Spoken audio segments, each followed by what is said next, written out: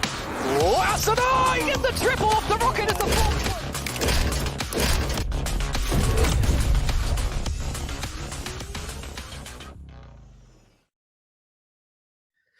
Well, we've made it. Day 4 is here. Finals time for VCT Closed Qualifier number 1, presented by Nerd Street Gamers. My name is Bach. Joining me on the show is Vansili.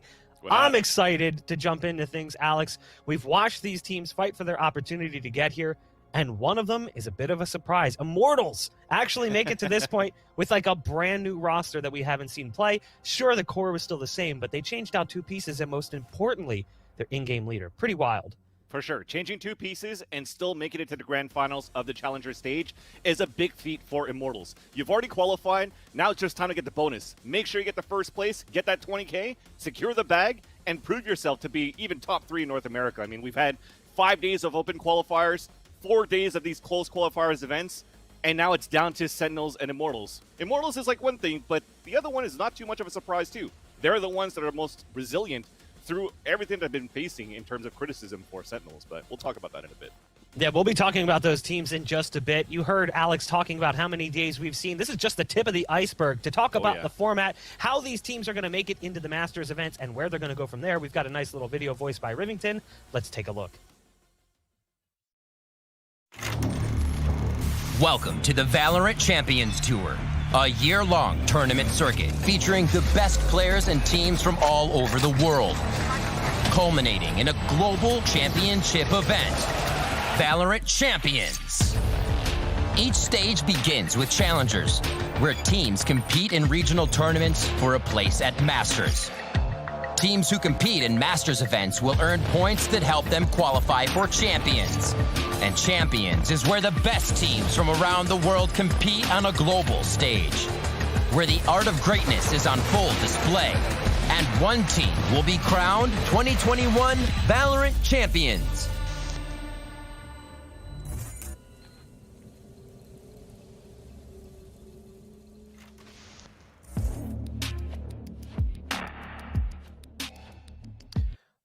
Dude, I am just so excited about the possibility of seeing all of these teams finally meet up on LAN at a date to be determined later.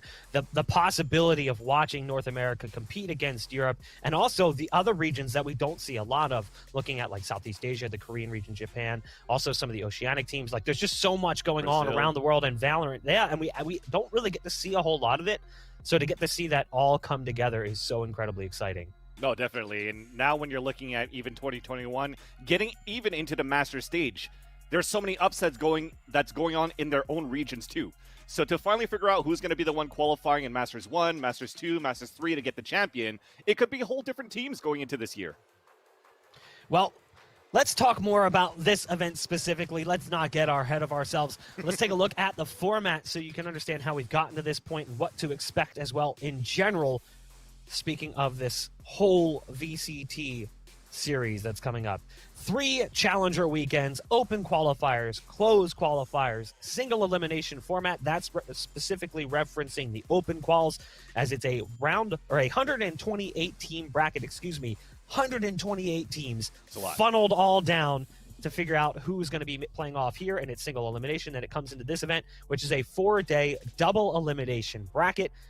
And that's actually the interesting thing. We talked about Immortals and we talked about Sentinels facing off in the grand finals. People would hear that and they'd think Sentinels came in from the upper bracket, but no, they were actually knocked down into the lower bracket. And who did that happen against? It was Immortals. They lost to Immortals and got knocked down into that lower bracket to begin with, and they had to fight their way through the gauntlet. We'll take a look at the bracket so you can see how things shaped up. I mean, looking at the way that Immortals played, I mean, it's impressive stuff, and I apologize. I did misspeak. It was actually LG that knocked them down. I forgot that was that whole matchup there with Sentinels. But it's still pretty close because they did lose to Immortals going into the upper open qualifiers. That's what I was thinking of. Yeah, so for Sentinels themselves, it's nothing but revenges. They got it yesterday versus LG. They're looking to get it today versus Immortals, and they just want to continue to prove that they are the #1 team in North America in terms of Valorant gameplay. But it's going to be a best out of 5. It's 1 map in hand for Immortals, so it's not going to be that easy either. So going into this best out of 5, when you're looking at these rosters, again, we talked about it for the other days, it's been nothing but all-star names for Sentinels, a little bit of the unknown in the beginning for the Immortals, but overall, these two teams clashing together, it's Sentinels having rivalries with everybody. We're talking about Envy, we're talking about LG. This is a possibility of another one here with Immortals. I mean, the LG one is one that's really surprising. It started with the Energy Winter Championships as LG picked up a big win in the Grand Finals there in a best-of-5 over Sentinels. And then they knocked them down again here in the bracket play. But then Sentinels got their revenge. Looking at the roster on the left side there for Immortals, you've got JC Stanley Gangsta and shot up the core of the roster. But the changed pieces, Nature and Chemicals coming into the mix. And again, we talked about it yesterday. Spotted out from ranked play. So all you people out there who are like, it's just matchmaking, bro, it doesn't really matter. Well, maybe you should start taking it a little bit more seriously as opportunities are clearly there. We'll take a look at some highlights as well, looking at how these two teams got to this point. Speaking of Nature, he locked down Showers so incredibly well against LG in this first map. JC Stani is another one of those two that even he tweeted out after that matchup versus LG, he's like, after all of this time that I've been playing with the Phantom, I think I'm now convinced to play with the Vandal, and it definitely showed the amount of firepower that he had on the defender side. But when he was quiet, it was two other players that really picked it up on the attacker side. And I'm talking about Sean Up and your boy Dre here. The way that Sean Up plays on the attacker side as a duelist, for me, it's very similar to Thief. The way that he could actually engage and get away with these aggressive pushes and peeks. It's that meme. Shut up, go find some kills and go get it. And it works. And it pays off for Immortals here and dividends when they're trying to get the site controls. So Immortals looking very good.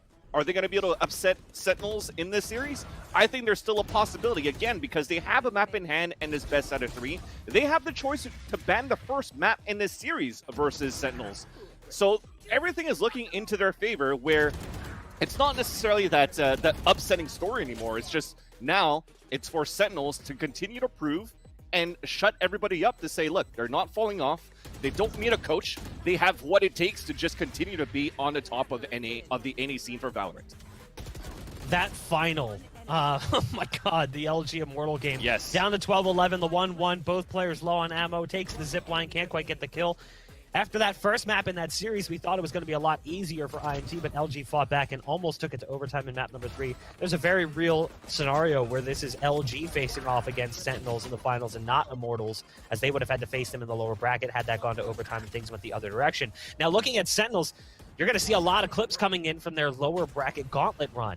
But they looked pretty strong in a lot of those matches, and again, this was the one that really meant the most, I think, to them, just to prove that, you know, while LG's had their number, they're still just as good as they always were as they picked up the big series win to get to the grand finals. This highlight right here is one of the perfect examples, too. When people are saying, hey, Zoms is always bottom fragging, he's not doing well, his stats are maybe don't really show the assists, but the amount of paranoias that he's able to come out with that is in full effect for the team to be able to capitalize on rounds for Sentinels has been superb for this team. We talk a lot about Sick. Yeah, he's able to play like 5-6 agents or 5 agents every single map, a different agent every single map, and still looks very good. Well, now you look at Sinatra that's turning up as well in the fragging department. You also have Shazam that's just opping like a king, and Dapper this time too. The way that he's actually lurking and clutching has been playing very well going into the lower brackets yesterday versus LG. So it's been good. Now in this best out of 5, though, and the map picks and bans, this is a surprise for me, though, Bach. We actually have Haven being banned. For me, it was a toss-up between Split and Haven. But for Immortals, they've banned Split a lot. I think this is versus Genji versus Sentinels at the same time. And knowing, I guess it makes sense now that Sentinels have been undefeated pretty much in Haven in this tournament, they want to get that map out of the way. Yeah, we were talking about it before we came into the show. The last time that Sentinels lost on Haven was against Genji in the JBL Quantum Cup in December. They lost to 100 Thieves as well during the first strike qualifiers. They hadn't lost any other Haven matches going all the way back to August of last year. That's incredibly impressive. Now, their split win rate is also really high, so it's not exactly an easy 50-50. I'd say, yeah, definitely get rid of Haven. But at the same point in time, Immortals never plays Split. So it's like, okay, do we really want to try our luck against them on Haven, knowing that this is one of their better maps? Yeah. Or do we hope that we're able to fire back on Split and we'll just figure out whatever problems we have with that map as we go? I don't know. It's a really interesting dynamic, and it's a difficult position to be in for a team that's a little bit younger, still kind of getting accustomed to the way that their setups are going to work. We'll see if they're able to best Sentinels here. It would be an incredible start to the series if they could somehow pick up a win here, because I do favor Sentinels very heavily on this map. Me too. Honestly, when you're looking at this best out of 5 now, Mark, it does make sense that Sentinel should be able to take this map. And for Immortals, it's kind of like that story with LG. It's like, okay, let's try to get one map out of the way. It's or we lose Split or we lose Haven. The other ones are in our favor when you're looking at the other 3 maps that are remaining. But I'm still surprised, though, that Immortals decided to pick Bind over like Ascent just to like try to guarantee a win under their belt. The only loss that they got on Ascent was versus LG themselves yesterday for Immortals. So it's going to be a fun one. Let's focus on Split now. Maybe there's a chance that they, have what it takes to study how Sentinels are playing this map and fight back against them. Where it has been resulting to amount to positive notes here for LG the other time when they played versus Sentinels is the amount of trades that they're able to get with players like Thief going in for the retakes. If they could do similar things with Shot Up and Chemicals, for example, for the retakes, it could still be a very good map for them. I mean, when you look at the success rate, looking at the next map coming in, you can understand that pick. We're talking about Bind. We're talking about the whole series. Yeah, sure, this is map 1, it's Split. I understand, but it's hard not to look at the big picture at the same point in time. So we are going to kick things off here. Nature goes to Killjoy, JC Stani on Omen, Shot Up playing as Reyna, Chemicals not playing as Jet here, playing as Raze. And then they've got a Sage in the mix as well. We'll see Sage on both sides, but we will not see that Reyna play. We'll see the Jet instead. And obviously Shazam feeling comfortable in that position. They'll be grabbing Orb Control and B main to kick things off. You can see a ton of utility laid down on B by Nature. There's a turret in the corner as well as some nano swarms down on the site to prevent that push. Oh, that nade was perfect. It was right in the belly of Shazam, but Shazam jumps up and with the frenzy able to finish off Chemicals. And due to the fact that they have a Sage, there's a heal that can come through and can patch up that player. So now it really all lands on Nature's shoulders. There's a dark cover coming in from Spawn to try and help slow things down, but Nature's got to go big here. That nano swarm is going to come out as soon as the alarm bot gets spotted too, as it rings the alarm for a couple of players moving forward. Nature's playing the backside. Now a big paranoia as Nature gets the first kill onto Sinatra. So they even things up on a 4-4, but he's stuck in the back. He still manages to get a second one before he eventually gets dropped by Sick. But Gangsta's already rotated. It's a 2 versus 1. Immortals on the disadvantage as Dapper lands the last kill. And that's, Mark, 9 frenzies out of 10 in this round.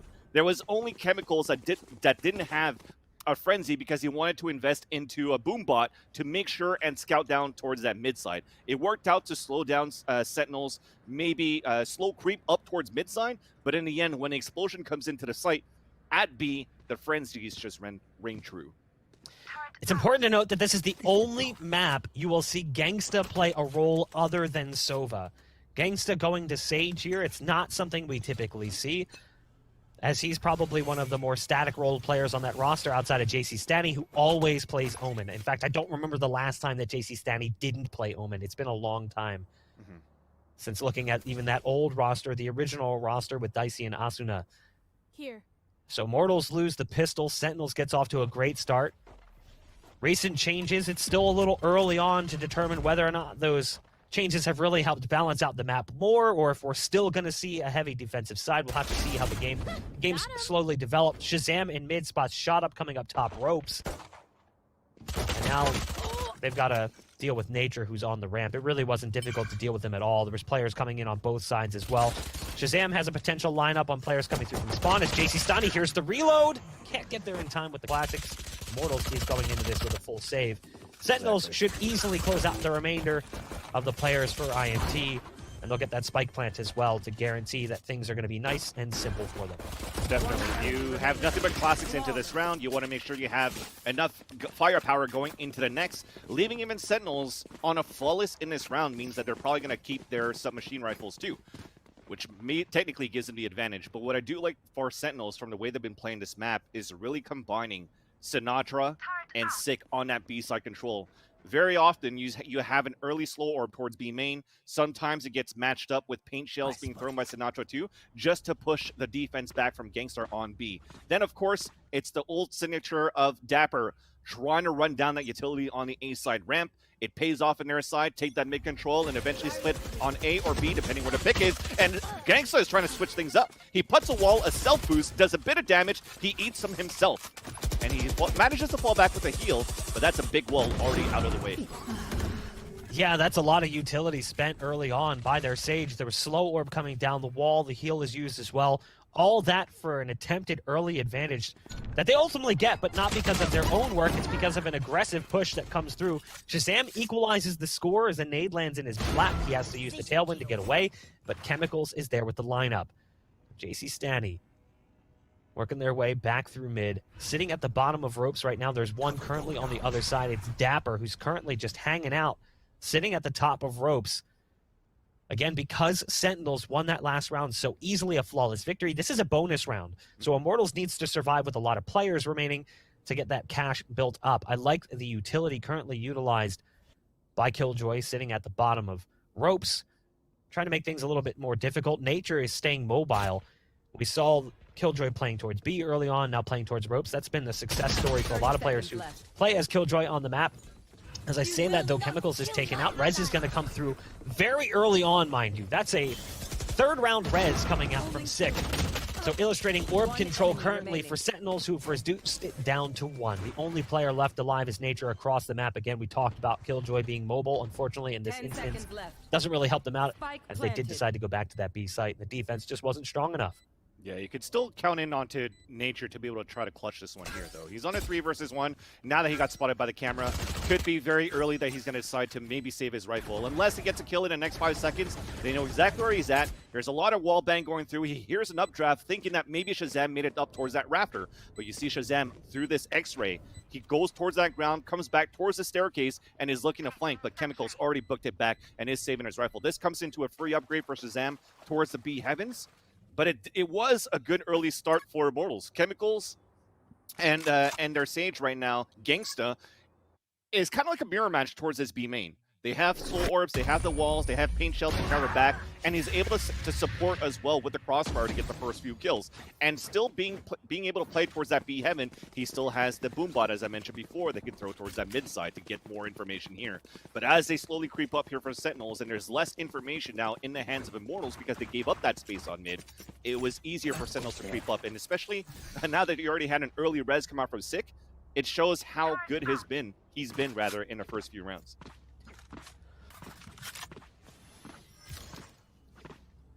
I do start to get a little bit worried because, again, the roll of the dice was Haven or Split. Which one do we want to play less? Yeah. Sentinels being strong on both maps, but really strong on Haven, forced Immortals into a position where they're either going to ban the map they never play or ban the map their opponent plays the most. And ultimately, they went in the other direction. It's another buy round coming in for IMT, though. Actually, excuse me, it's a force coming in from IMT. The buy round from Sentinels. As they laid down an early wall yet again. Sick broke through that pretty quickly. Sinatra is going to take out Gangsta, who is up in heaven. They're shot up with the SMGs, at least proving there's some value to the submachine guns. Zamza's going to drop some smokes on the site as the team is already making it out there. They've got full site control at this point, but there's weapons to be scooped up in mid. They're going to try and go for this retake. And the numbers are actually decent for them, given that you've still got Dapper on this very long lurk through mid. Good position, though, from Sentinels. Already along the line of Pillar, backside, and B main. Dapper is on that lurk again, and he manages to capitalize with a kill onto Nature, which means now the defense numbers dwindles down on this retake, and it's just perfect positioning now. They didn't expect that Sinatra was going to be on top of that billboard, and now shot up. The only kill that he got chimes in with the second one with the Vandal that he picked up, but that's going to end it there. Pretty decent. Immortals at that point had 4 players stacked up on mid just to try to surprise the slow creep that Sentinel's been doing. But as Sentinels seems to be aware of that, as they had an open side towards B, just fall back, take the site, very easy plant, pulse plant situation too. So back to a full gun round for these two teams, but this time we have an op that comes in for Chemicals. One of the things we have to look at throughout the series is the matchup between Chemicals and Shazam. Shazam, much more a dedicated opper than, say, Chemicals, who will often go favor the rifle a little bit. And that, as I say that, Shazam does have a rifle in hand. Shazam also has the ult available currently. The Bladestorm Chemicals is dropped very early in the round. That op not really worth the value invested. Nice quick shot from Shot Up, but Shazam is there with an immediate trade. And again, early blood being shed here. And it's in favor of Sentinels, who have only lost one player. Dapper, who's been on this lurk over on the A site, often coming up late if they go towards B through mid. And it seems like this time they're going to go back towards Dapper. They're going to have to run into all of this utility laid out from Nature. They know the turret's here. They could use a smoke potentially to force that out of position, but never mind.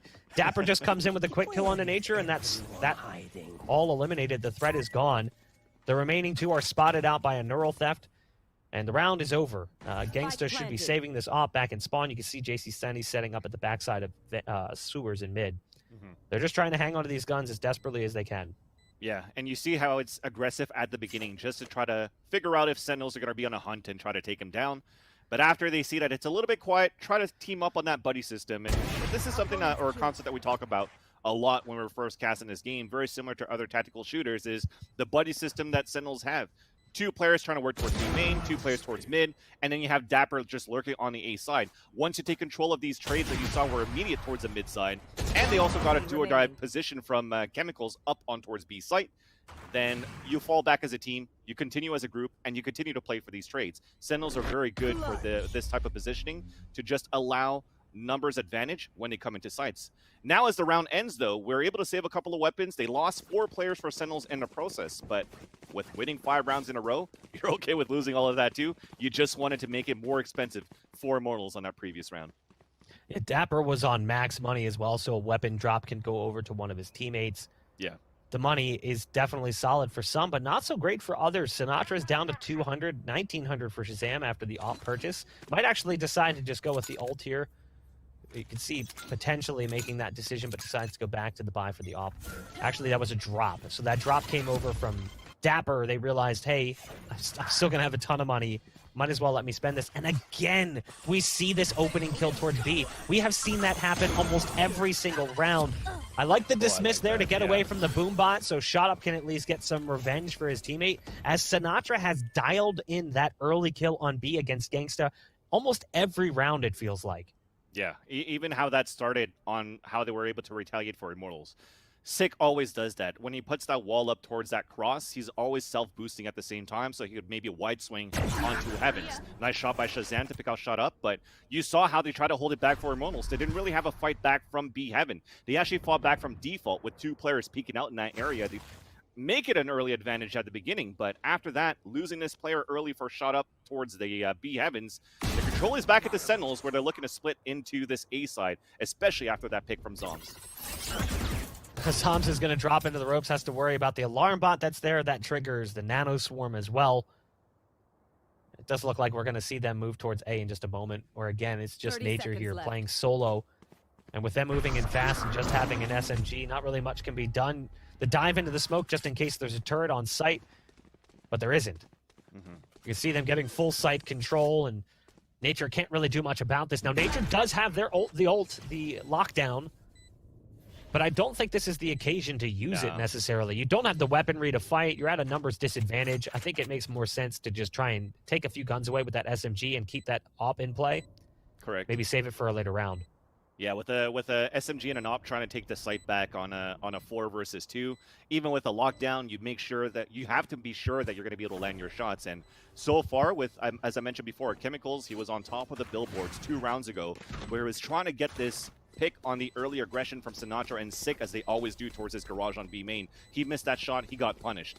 So I think versus this on this 4 versus 2, he doesn't really want to risk that, at least to try to get a couple of frags, because as we mentioned, the economy is still very good here for the attackers of Sentinels, but they bought pretty much all the way down to almost nothing for the defenders on that previous round, which means this one here, the weapons that they save, is going to help a lot into this round to hopefully bring the first point on the scoreboard. Shazam, 9-3 performance from the Jet All-Star for Sentinels. Dapper, though, 6-0-0 has not died nor gotten an assist. Shazam's been sitting on that ult for a while as well because just hasn't really needed it. You know, he's had the AWP or a rifle in hand, hasn't needed to save it for save round where the money isn't going to be good because it is 6-0 and a lot of those rounds have been one-handedly. Multiple players surviving. I think only one round really was a bad one, and all of those kills came post-plant. Like, after the round was already over, those kills came through. Now, here's an aggressive play we haven't seen from them yet. Immortals wants to take a fight inside B main. There's players waiting around the corner. Good Lear, but they did line up a couple first, and there's the res coming through. So this is one of the few times that we've seen Immortals in a control position in a round with an advantage. They're going to be moving back over towards A with the spike. A bulk of the defense is currently on B. It's going to have to be a retake unless Nature can do something about this. And you can see them slowly sneaking their way in, trying to get that spike across, but Dapper's made it all the way across site. And Nature's just playing this one passive the way that he should. Exactly, because they had the lockdown. That's another reason why he wants to play this passive. But unfortunately, Dapper goes for the lurk through the smoke, and that cancels out the lockdown for the attempt of a retake. Shazam on the top of the A ramp, another to fall, and just like that, in the blink of an eye, it's a 3 versus 3 with the Spike Planet at the default spot. Can this be doable for a retake? Potentially here, because you have ARs coming for the retake for Immortals, and Shut Up is already on the top of heaven, dropping to hell. Oh, as Zoms backs up into him, it's just going to be an easier retake. Now, as an open site, the last two lurking on A-ramp still. Now you force the Blade Storm out. Shazam trying to come across, and he's going to get... Oh, actually, he gets the headshot of the Shut Up. Now, as they're trying to defuse, he misses the right click, and the defuse will come in favor of the Immortals to put the first point on the scoreboard. Finally, to get it done. I actually really like that attempt from Shazam. Yes. If there weren't a dark cover there, maybe things work out a little bit differently. Maybe that right click connects. Still not exactly the most perfect round for IMT based on the way that it started. Things could have gone so much better for them, but it all started to fall apart off that lurk. So here's the early round where they go for that 3-player peek. They get the res as well. And Shot Up comes in and drops one. Shazam not able to connect on the right click. Looking for the shots, was unable to find it. So the round is Immortals to take.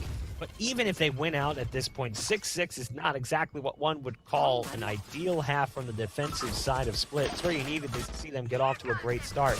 And this has been anything but. There's the ult being popped, but no, the rocket doesn't come out. As he's shot down out of mid-air by Sick, who is just doing great things here for the squad. Unfortunately for Sentinels, Sick will be watching for the remainder of the round. Shazam tries to squeeze a bullet out over that wall, couldn't quite get the timing right. And Gangsta will survive for the time being. Still very good for Immortals. You were looking for an answer on this aggression towards the B garage. A 2 versus 2 didn't work. Passive play for retake on B didn't work. Big flank from Jason Stani, by the way. But now as they push 3 players, it works out. So that's the second round in a row they do it, using 2 ultimates for 2 rounds in a row. Now they'll have a little bit less to work with as we move into the next round. But before we get into the next round, we still have a Spike Planet for Sentinels on a 1-minute advantage, where again, potential when they reset the economy, and it starts with Dapper. Headshot onto Shot Up, and Sinatra's now running in with that showstopper, looking for his opponent. Cannot, stops the lockdown, and that's a good way to pull out a utility, which means now Immortals has even less moving into the next round, with Nature now moving up on the Raptors. Yeah, Sinatra was in a great position in hell there, and that's exactly where he sends Nature. 7-1. Sentinels may have had a brief little hiccup there in the middle. They hit a speed bump, but things have smoothed out, and yet again, the money absolutely terrible right now for IMT. So what do you do when you're in this situation? You can see JC Stanley's got enough to stinger and armor and still have some money left over for the next round for a buy. You've got Chemicals, who's on 3,600. There's a possibility there, but I have a feeling that Chemicals is going to save for an op now that Shazam's brought the op into play. I've seen a lot of people asking this in the chat as well, so I figure I might as well rectify. It is a best of 5 with a 1-map advantage for IMT since they came from the upper bracket. Correct. Sentinels coming in from the lower bracket, so IMT starts 1-0, hence the score at the top, despite this being the first match. I like this. Here's an aggressive play. I like this too. Yeah, Satchel Charge, bait it out, try to trade with the low rifles that you have with the stack. Aggressive from Immortals down mid. But now it's still a 4 versus 4. They've given up the B site, which means Sick is now able to take advantage of it. Sinatra is there on the other side of the wall, but JC Stani, the only weapon that was purchased with that Stinger, gets the first frag, but he's down at 8 HP. He could put a smoke story towards B main. That's going to push Sinatra back. They pick up the spike, and they still have a minute to work with. Very well done for Immortals at the beginning. Shazam throws the op away, favoring the rifle. It's not completely out of play, but wants to have the rifle given that it's 3-on-3, and also doesn't want to give it up and has plenty of money to buy it again. So it's the logic behind just putting that one out of play. There's going to be a heal that comes through. That's actually going to give away his position. There's an audible cue that comes out from that, but it doesn't scare JC Stani. At least it looked like we were seeing a heal, but he's still sitting low on 8 HP. I thought for a second we got it, but maybe not. Was I wrong there? It looked like when we saw in the third-person camera a heal coming through, but maybe it was just the animation for a potential heal? I'm confused. If you get hit by something right away, like if it's a wall banger or something, you get stopped. So, but then even we didn't see like it gets stopped, but it doesn't get canceled. It just gets like kind of delayed. We didn't see it right there. Yeah. So I don't know if it just already went through or what. Yeah, he's getting healed, and then he takes the peek, and then it does get canceled. Okay. Thank you for the replay there, observers in production. Confused me for a second. And even then, the reason also I believe that Shazam threw that operator in the back of the spawn is after they got that initial picks in a fight towards mid-side, and they've lost a couple of weapons. Actually, let's talk about it in a bit. We're looking to be very aggressive for Sinatra towards B garage. We already had early pressure from Gangster on B main. The op shot to get rid of the alarm bot too, so they know an op is in this round for Immortals. They know that they had a couple of oppositions too coming in on this B side where they have 4 players actually from Immortals stacked up in that side, giving up mid completely as Nature was trying to take an off angle. But as they lose this player, they open up the A site, and that is going to be confirmed by the Neural Theft. Ult utilized by JC Stani to get towards elbow. Quickly taken care of by Six. Shot up is in position on the other side of screens, but there's a wall that's gone down from Sage, and he has no choice but to blast through it. Shazam in position, should be able to get a quick kill here on Chemicals, and does. The Odin betrays Sinatra, but it's still a player advantage for Sentinels. The 3-on-2 with the spike planted, and again, who else would you see on the flank other than Dapper? And I don't think they have any reason to believe that this is happening. There's the first kill coming out onto Gangsta. The last player remaining is shot up on site. Empress available, has decided not to use it. It's another round for Sentinels in the books. It's just getting a little bit scary right now. Dapper currently sitting at 12-1-1. Absurd ratio, 14-6 for Shazam as well. That's a nice pick too. Every single time that Sentinels has been working towards his B main, Immortals have been trying to look for an answer.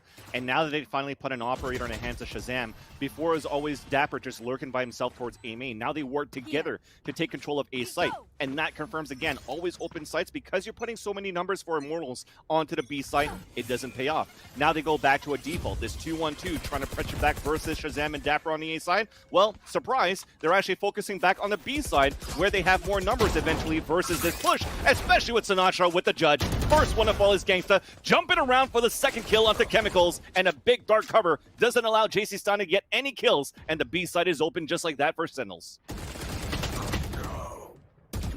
It feels like Sentinels have really not met much resistance, especially on that B site. The close rounds we've seen have at least seemed to be catered towards A, with some damage that was dealt early in mid. It's a nice paranoia coming out from Zoms, and it's just more of the same thing. Yeah, the 2 rounds that they got, I think, was the first round where they finally pushed 3 players inside Garage, and they had a res. And they were okay with doing that for Immortals because they had Nature with a lockdown all the way towards the A site. So player weakest site, he falls back. If they take over the A site, they lock down for a retake and play numbers, especially when they had like a 5-on-3 or a 4-on-3. And then the second round that they got was the force buy on mid side when they stacked up 4 players there.